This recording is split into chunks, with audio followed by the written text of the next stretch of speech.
The Inventive Podcast, mixing engineering fact and fiction. Inventive. With Trevor Cox, Professor of Acoustic Engineering at the University of Salford.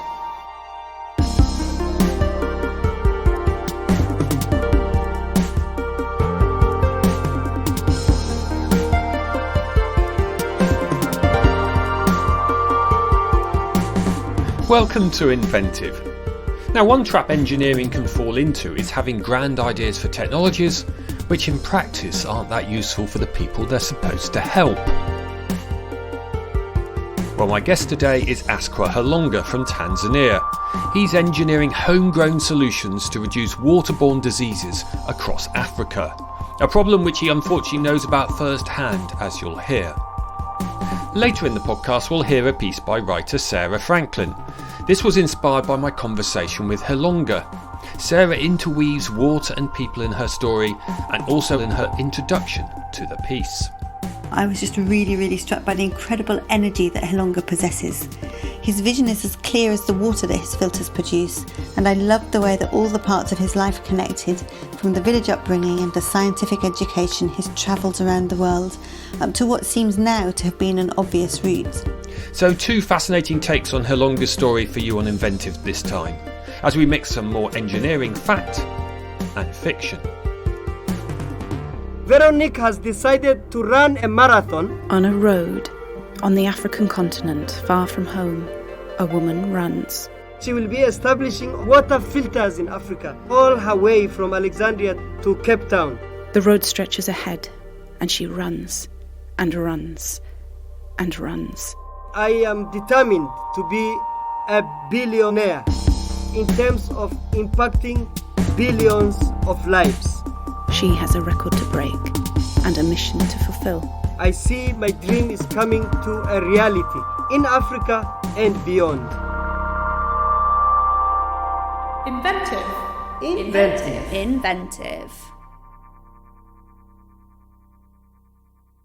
I'm Askwar Hilonga, a professor at the Nelson Mandela African Institution of Science and Technology in Tanzania, the home of Mount Kilimanjaro, Serengeti, and Zanzibar.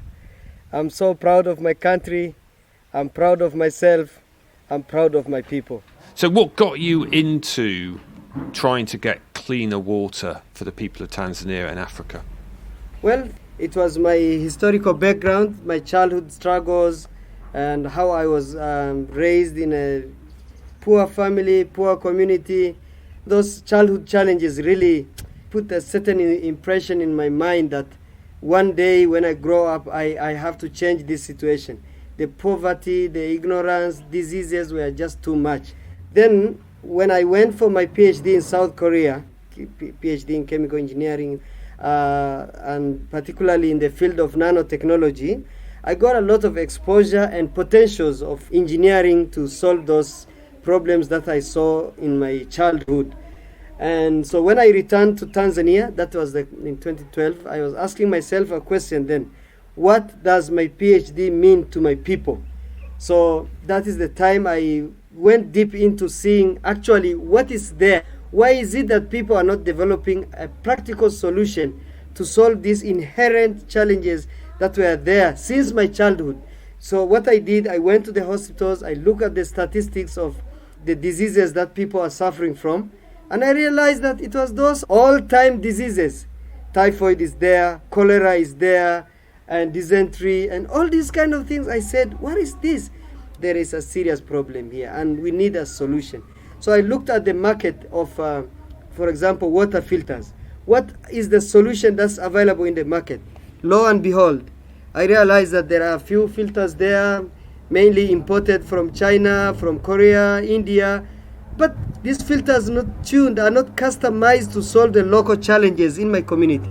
And lo and behold, I said this is an opportunity for me now to change this problem now into a solution. And that is how I came with this invention of nano filter. So it is an integrated filtration system that is customized to target water contamination challenges in various communities, because these challenges are not uniform. You can find in a place like along the Rift Valley, there is just too much fluoride, which is affecting bones and teeth and it's causing bone fluorosis. This is terrible here in Tanzania, Kenya, Ethiopia, and so on.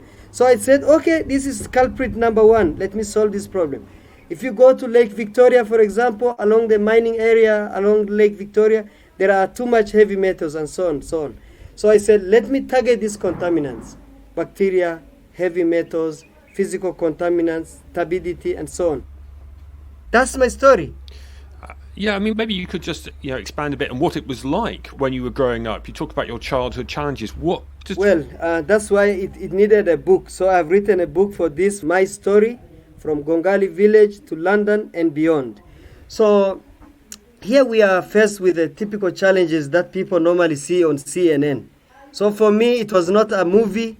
It was a real life in which we did not know what to eat tomorrow. My family was one of the poorest family. My father did not go to school, even class 1. My mother did not go to school. We were 9 in the family. 2 already passed away, 3 actually. So for those who are remaining, I am the last born. And we were really facing the real challenges from all aspects of life. Forget about something like electricity. No, I was using the kerosene burners. And then the food was challenging that much. And the water, we did not have clean water. And don't talk about safe. No, at least clean, just whitish water. No. And we can see sometimes worms floating in water. And in my pool, I could see worms. Those were the challenges. There was time when I was struggling with diseases that I don't know what it was. And maybe I would have died for this very ignorant kind of things. No, I can't imagine. And I was taken to a witch doctor, and he had his own solutions. There was a day he came to our home, and he was digging some kind of some. He's saying these things were put by the witch doctors, and your house could be stricken at any time by the lightning. Man, that was crazy. So there was a time I was even treating myself. So I have some bruises now in my stomach. I cut myself to treat myself. I was using even a concoction that is dried goat urine. We dry it, and I make a concoction to try to heal myself. Now, those are the challenges. I could see some children really pass away because of this.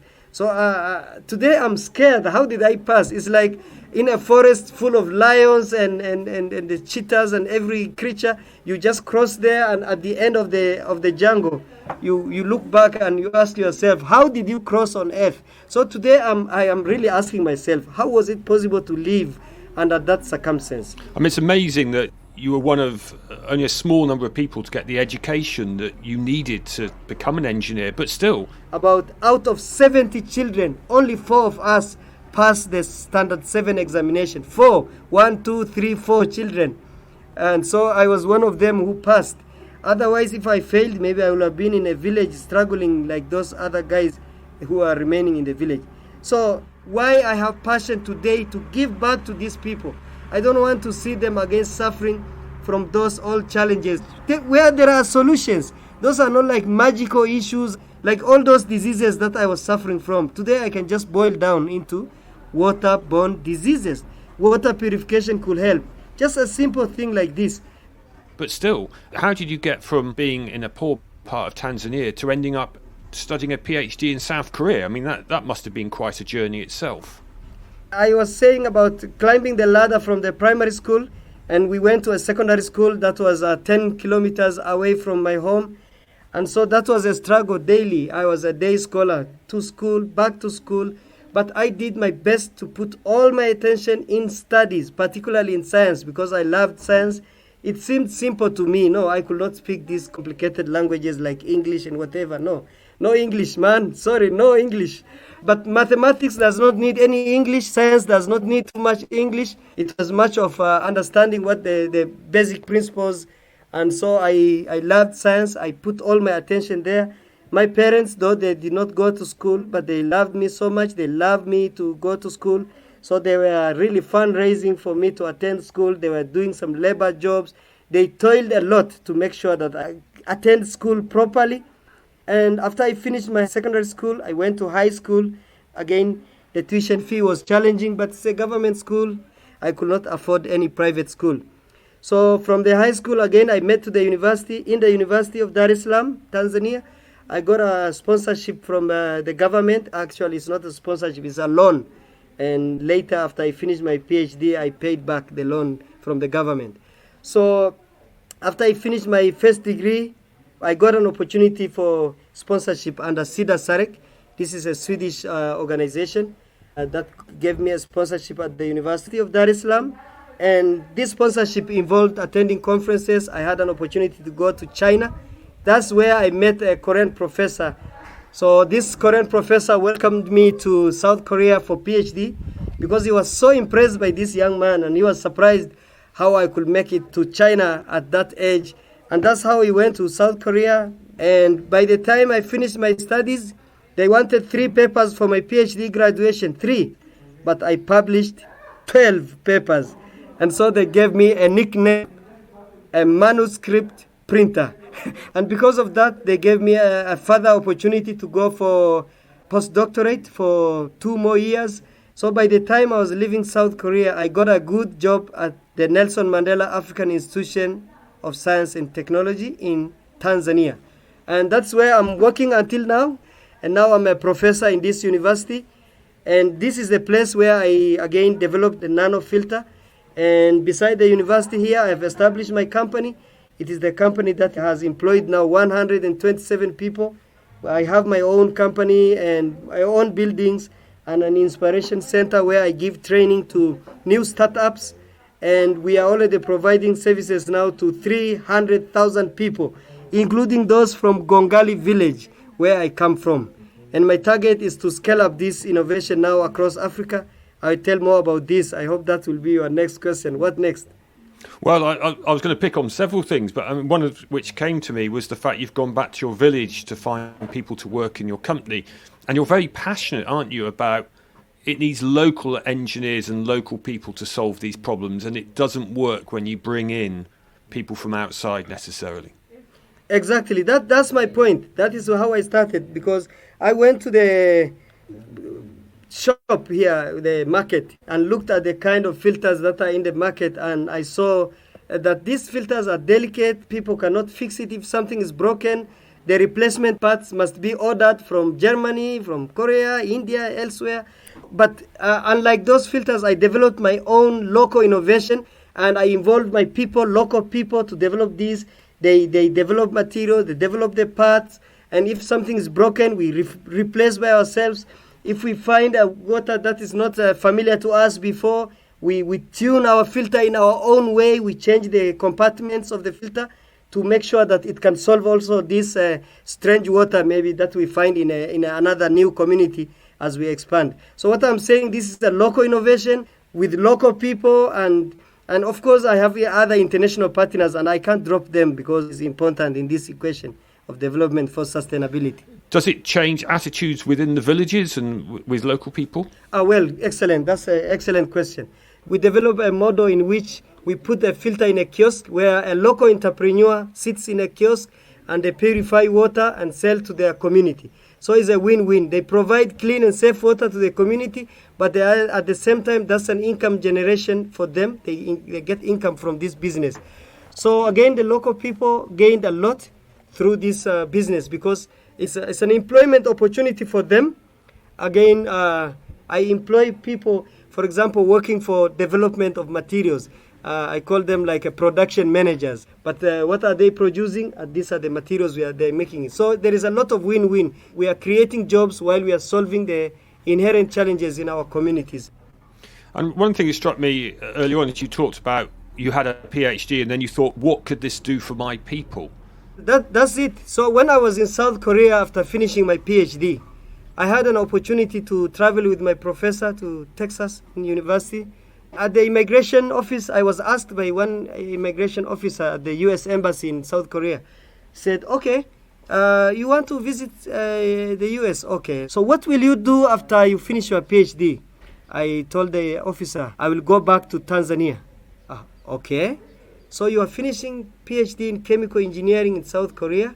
Now you have an opportunity to go to America and then after 6 months, you'll finish your study and go back to Tanzania? I said, yes. She marked somewhere. She gave me the report, visa denied. Oh, I said, why? He said, you are a potential immigrant. So that really broke my heart. And that's what my friends were actually telling me, that, why are you really going back to Tanzania? Hilonga, Tanzania? So, but I was determined. And I said, no, I'm going back. I mean it. So I returned to Tanzania. And today, I think my friends are surprised. They are happy. I see a lot of likes on Facebook and elsewhere about the impact that I'm making now after coming back to Tanzania, back to my people, by making my PhD meaningful. Because otherwise, it will be a paper PhD, some more papers. Okay, I already have 30 papers. If all these 30 papers could not solve even one problem in my community, then those papers are useless. But anyway, so I'm glad that my PhD is meaningful. People appreciate now. Actually, they wanted me to be the member of parliament, but I said, okay, no, maybe I should continue with what I'm doing now. So I'm giving back to my community, and this is now inspiring many young engineers in Africa, and I hope across the world that it pays more to use your education to give back to your community, the community that sacrificed a lot for you. And somewhere I was making a phrase that to whom much is given, much will be required. This is actually from the Bible in the book of Luke. So I want to give back to my community because much is given to me. So I am determined to give much because much is required from me. Having a PhD, I think, is not for a personal pride or for personal benefit. It is a broader sense of giving back to the people, to the larger community, to the nation, to the continent. This is the grand responsibility that I have now, to use our education, to use our innovation, our engineering endeavor and success to solve the real challenges in our communities. I mean, it's so inspiring to hear you talk about that and what's kind of driving you there. I just want to just take us back and actually describe what these nano filters are and how they're being used. So what is your filter and how does it work to deal with some of the problems you've got with water in Africa? Excellent. So it starts with what I saw in the market. I realized that there are filters that are produced that fit all. You just make a filter in India, you import it to Tanzania, and you hope that it can solve any water contamination in Tanzania. That is not right, because here the contaminants vary from place to place. So what I did, I identified the contaminants that are found in water, and I realized that the materials that I was studying in my PhD are able to remove these contaminants. For example, I was studying nanoporous silica, which can be modified in different ways. By itself, nanoporous silica has a great potential because it's highly porous, it has active surfaces, and so it can remove contaminants from water, which can be modified in different ways. If you further want to improve this nanoporous silica to target a specific, let's say, a species of contaminant that has a certain functional group that cannot be removed by conventional porous silica, then that is where I modify its surface to develop a specific structure or a functional group that is able to target that specific contaminant that I observe in water. So it's a key and lock approach. And there are diverse materials which can be tuned like this. So the issue is, how do we do this in nanotechnology? This is not a miracle. Nanotechnologists knows a lot how to handle this. And one way is to control the chemical reactions. Of course, these are narrated in my papers. You can just read Hilonga's papers. They are available on sciencedirect.com. They are available there. You can see different kinds of formulations of nanomaterials that I have developed and the surfaces that I have functionalized with maybe amino groups or titania silica composite or with chitosan, or there are different ways of developing these materials. Now I target a specific contaminants, like if I find copper, let's say, what shall I do to remove copper? How do I develop these materials? So I cannot go deep into these business secrets, but that is how we modify the materials and apply in the filters. It's not like one size fit filter. It depends on location to location. And so if you look at the structure of nanofilter, it has different compartments. And in those sections, in various sections, we put different materials which can target the contaminants that we found in that specific area. And I guess what you've got here is you've got silica, which has got a very high surface area, and you're actually changing the shape of the silica at a nanoscale, so a very small scale, so that it can actually attract these contaminants you're trying to get rid of. So the contaminant fits onto the surface and gets stuck onto the surface of the silica. Is that right? Man, I talked for 1 hour and then you summarized in 20 seconds. Oh, no, that's the point. Well, we work with, funnily enough, in acoustics, we work with silica and activated carbon for sticking air molecules onto the surface of things. So I know a little bit, but I've never used the filtration. I thought you were a journalist. Man, I'm talking with a chemical engineer. I'm in trouble. I'm not a chemical engineer. You're perfectly safe here. I'm an acoustic engineer, so I know very little. But I do know a little bit about adsorption and silica. So there we go. It's amazing how these sort of bits of engineering cross paths in different ways. You should get one paper from your explanation. And so what's the next challenge for you? The next for me is a campaign called Thirst for Life campaign. To scale up nanofilter and to establish 1,000 water stations from Alexandria in Egypt to Cape Town in South Africa. That will impact like 5 million people. But what are we doing here? I got one runner, a lady by the name of Veronique. Veronique has decided to run a marathon from Alexandria to Cape Town. She was looking for a water filter that she will be establishing all her way from Alexandria to Cape Town. And then she found this nanofilter. So she wrote to me, say, Hilonga, I want to run across Africa and I will be establishing filtration points in Africa. That was a big surprise to me. And so now we have formed a consortium to establish those 1,000 water stations. She will be running, I'll be establishing these stations. This will create employment opportunities for 1,000 people. These are local entrepreneurs across Africa who will be running these water stations. And this is not a naive, ambitious plan. No, it is realistic because I have already tried a little bit in Kenya and in Zambia. And in Tanzania here, of course, we are doing a great job. So we want to scale up now across Africa. And we are looking for partners who can work with us along this exciting journey for the whole length of Africa. This reminds me of a quote of yours I've seen, which is, I want to be a millionaire, not in terms of money, but in terms of impacting millions of lives. Yes, indeed. That is why I am determined to be a billionaire in terms of impacting billions of lives. And through this Thirst for Life campaign, I see my dream is coming to a reality because Africa has a great potential to benefit through this nanofilter. I believe this is my opportunity now to touch billions of lives in Africa and beyond. Yeah, so I have won 20 awards through my innovation. And one of these awards is called Pitch at Palace. So I had an opportunity to pitch at Palace in London. It's a very reputable, very precious award. You can imagine being at the palace while you are coming from Gongali village in Tanzania. So the prince asked me a question. So Hilonga, what do you say now after all this success story? And that was my one golden opportunity to really thank God. Because I believe behind all this success story, there is God in my equation, in this life. Because I am a Christian, I believe in Jesus, and I thank God that He has fulfilled His promise in my life.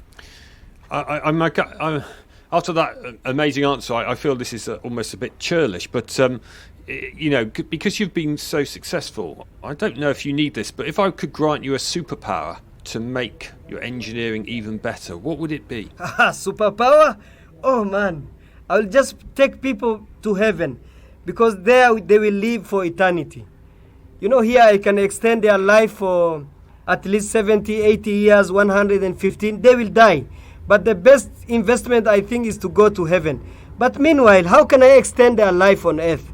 I think if I have a miracle to extend people's lives, I know in the developed countries they have their own set of challenges, but in Africa here, why should people suffer in the 21st century from waterborne diseases?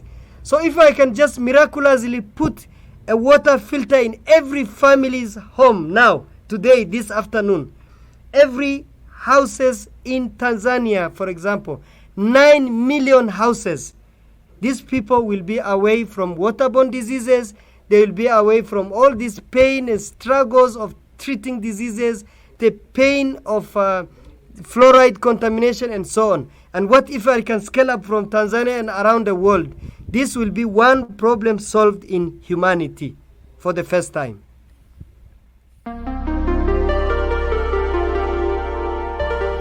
So as part of the Inventive Podcast, we commissioned some writing from a fiction author. Our interest here is exploring engineering through both interviews like with you now and also through stories. And for you, we're going to work with Sara Franklin, who is really interested in the rural life and rural communities. So how do you feel about having someone write a story?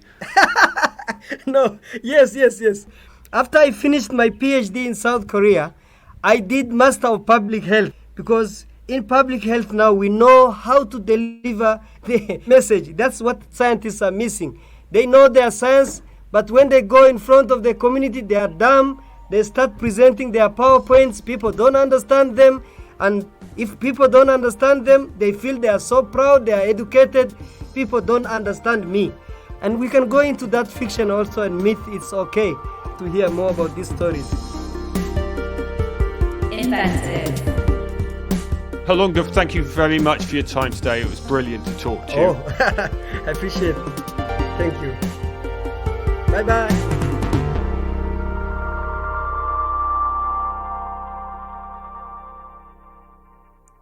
I'm Sara Franklin, and before you hear my story, Clean Me a River, a few words on what inspired me to write it and what I took from Hilonga's story. When I was told that I'd be paired with Hilonga, I was absolutely delighted. I was entranced by both his sort of scientific vision and his personal story. And having listened to Hilonga's interview in order to prepare to write fiction around it, I was just really struck by the incredible energy that Hilonga possesses. His vision is as clear as the water that his filters produce, and I loved the way that all the parts of his life connected, from the village upbringing and the scientific education, his travels around the world, to what seems now to have been an obvious route. In one way, it's a bit like watching the starter, the source of a river, and then seeing it transformed by the end of its journey, parallel to the literal sort of one step after another experience of Veronique Bourbeau, the ultra runner who's partnering with Hilonga to raise awareness. When I heard about this partnership, the ultra runner helping the scientists to create a river of filtration systems down the vertical length of Africa, I knew I had the place to start my fictionalisation. I loved the idea of very different elements, the African scientist and, in my version, my fictionalised version, the European runner, coalescing together towards the same goal. I also loved that Hilonga's doing on a human level what his filters do on a scientific level. He's making changes at a tiny scale, checking the water in one particular area, perhaps helping to set up just one entrepreneur with one water station in that place. And by repeating this for localized circumstances time after time, he's creating an enormous change in the same way that one change to the nanoporous silica can make an enormous change to the quality of the water put through the filters.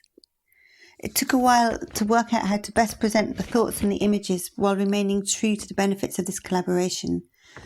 What I decided to do was to braid them together in the same way that their respective ambitions and journeys, one literal and one metaphorical, are braided together. In both cases, they're driven by something deep inside their psyches, but also by the urge to provide as much good to humankind as they can. I hope you enjoy listening to Clean Me a River as much as I enjoyed thinking and writing about this amazing subject.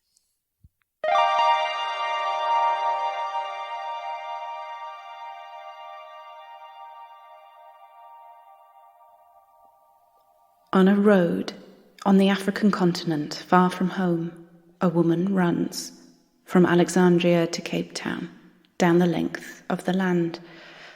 The road stretches ahead, and she runs and runs and runs.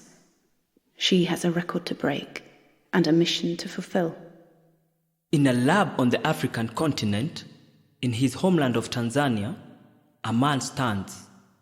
From process to process, his instruments are set up, and now he must wait. Check parameters, wait some more, check some more. For every 50 miles she runs, he must wait for 3 months. The samples stretch across the lab.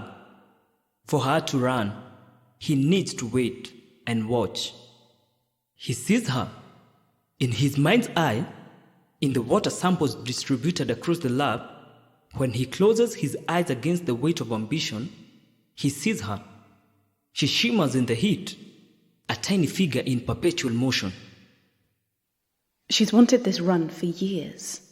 Non-runners talk about the things that running gives you: calluses, blisters, creaky knees and achy legs, and hips that stab their disapproval again and again and again.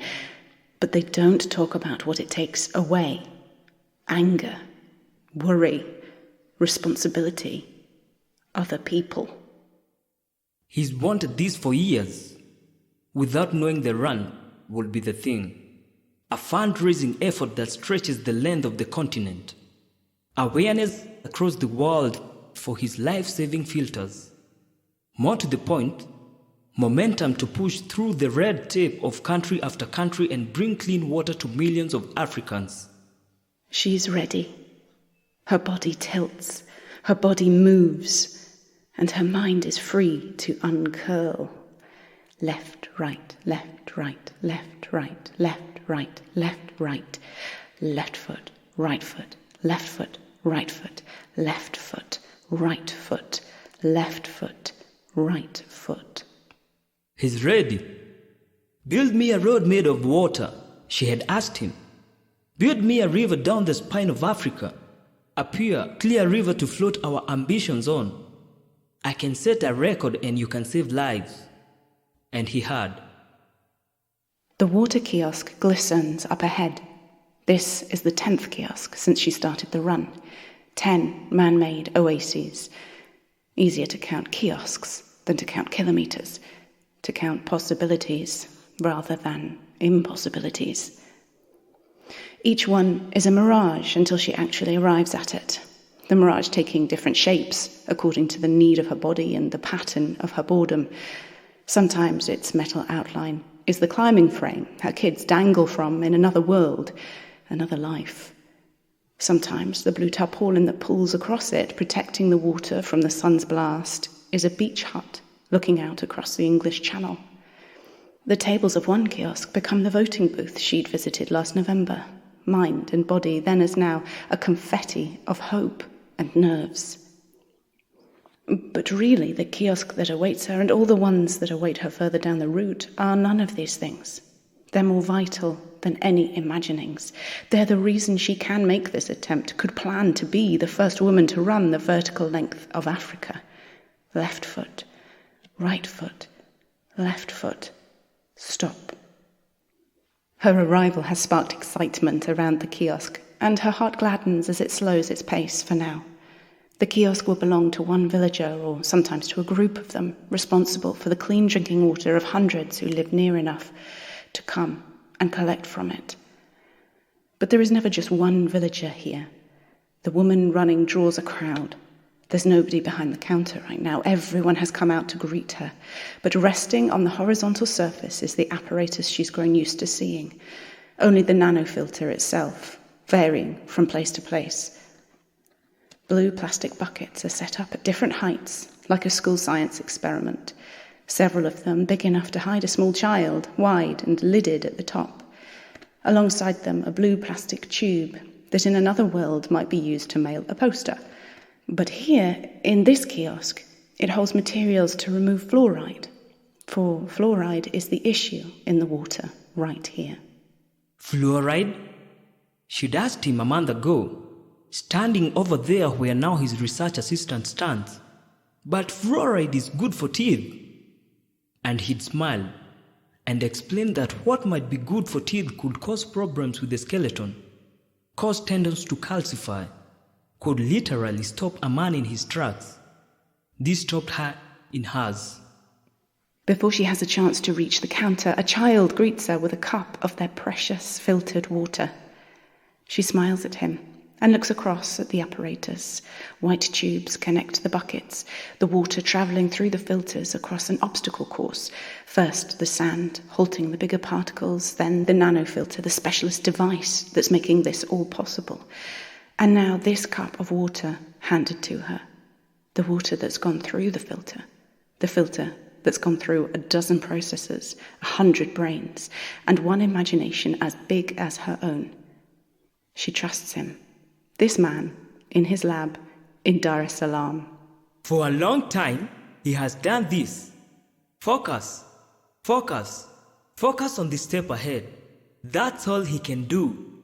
He walks across the lab, sees the story of their dream measured out in water samples. Samples from countries north of Tanzania, from those to the south, a ribbon of possibility threading down through Africa. Samples originally tested in the field, samples brought back before testing, samples sent from the lakes and from the rivers where women collect the water that kills their children, collected in faith and hope that this time it won't. If you decanted them, you could play a tune of hope, a tune of water wasted. He turns back to his tasks. Dreams are necessary, but frivolity is not. There's much to be done here. When he was a child, he'd cup the water in his hands and let it run through. It was a waste. If he was caught, there would be recriminations, consequences. But still he doused his hands again and again. His fingers smooth when he dunked them, wrinkled when he brought them out. After they dried in the heat of the sun, they were smooth again.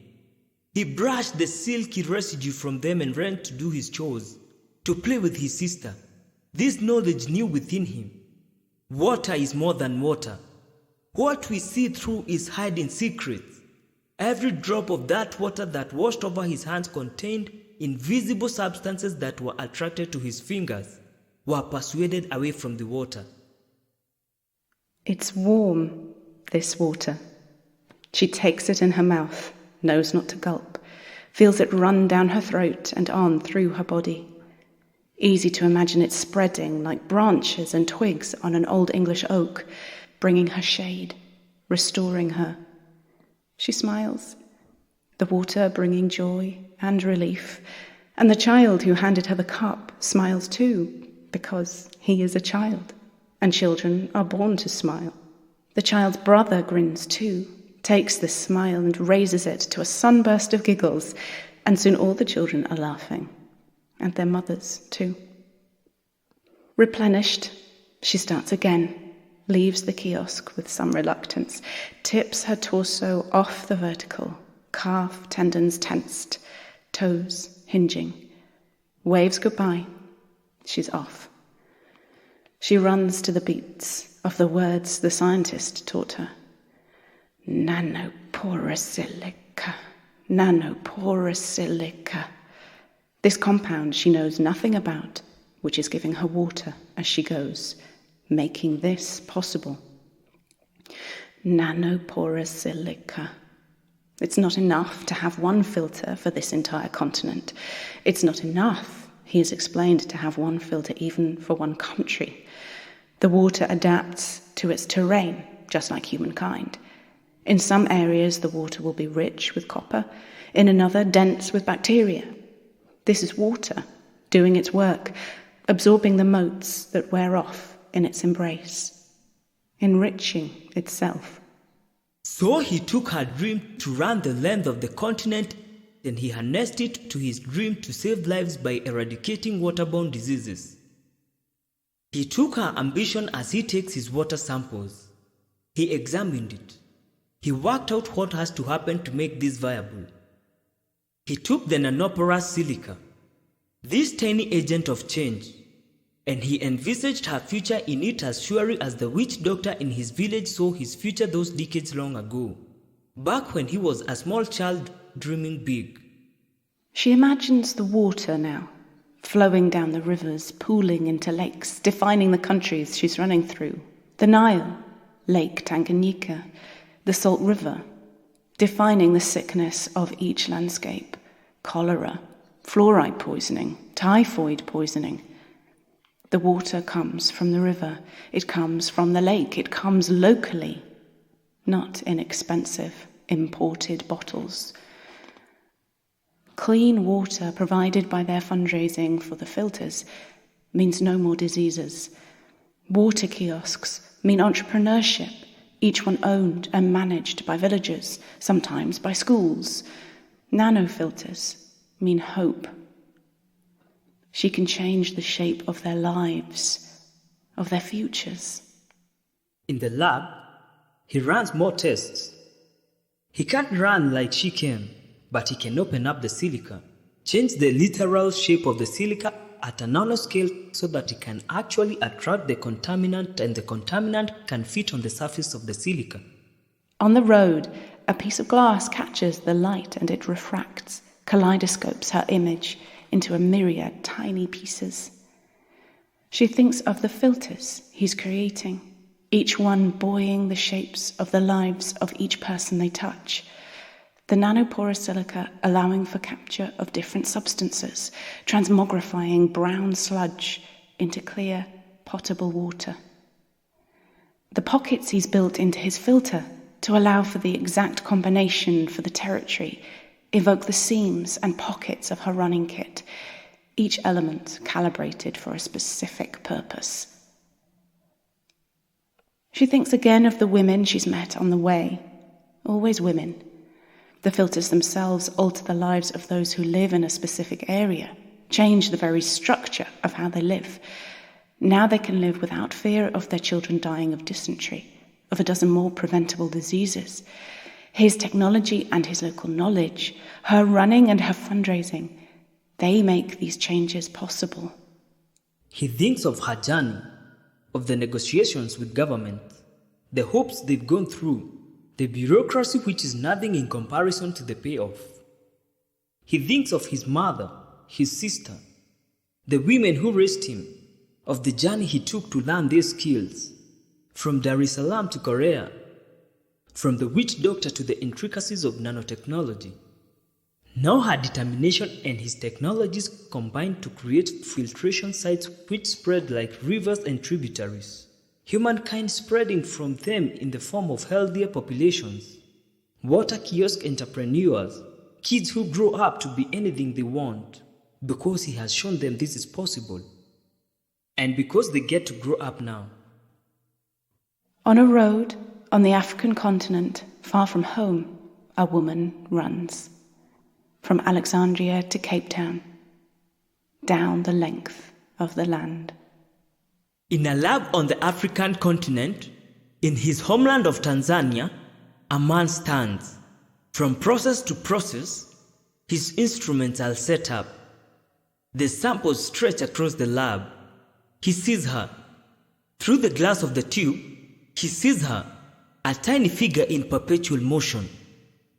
The dust she dislodges sends up a flare. We are coming. Hell is coming.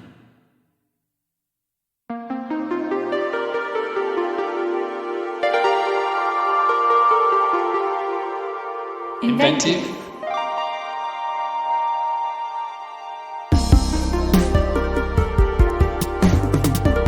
That was Clean Me a River, written and read by Sara Franklin.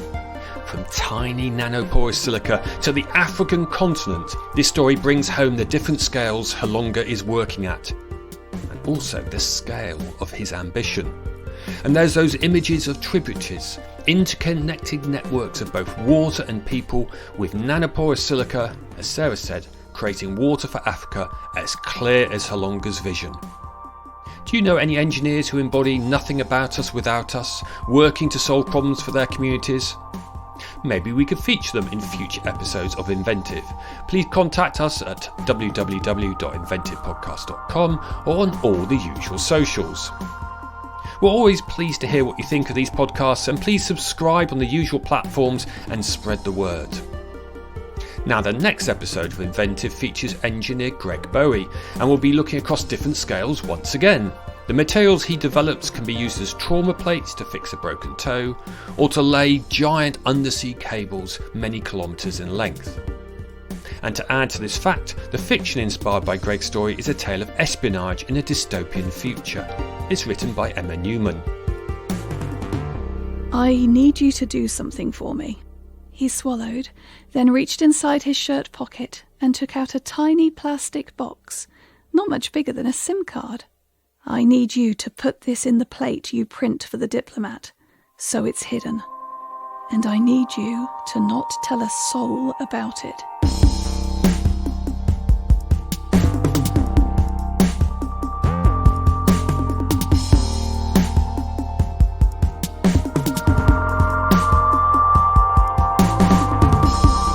I'd like to give a shout out to the wonderful Inventive team who are making this podcast. We've got Anna Scott Brown and Adam Fowler who are the producers. Music was composed and performed by Brendan Williams. Animations and visuals were by Annabeth Robinson and Ben Warburton. And multi-platform and social media content was directed by Jill Davis. We also have curriculum and career materials building on this podcast. They're by NU STEM at Northumbria University. Go to our website www.inventivepodcast.com to find out more. The Inventive project is from the University of Salford. It is funded by the Engineering and Physical Sciences Research Council, and it's an Overtone production. So it's goodbye from me, acoustical engineer, Professor Trevor Cox.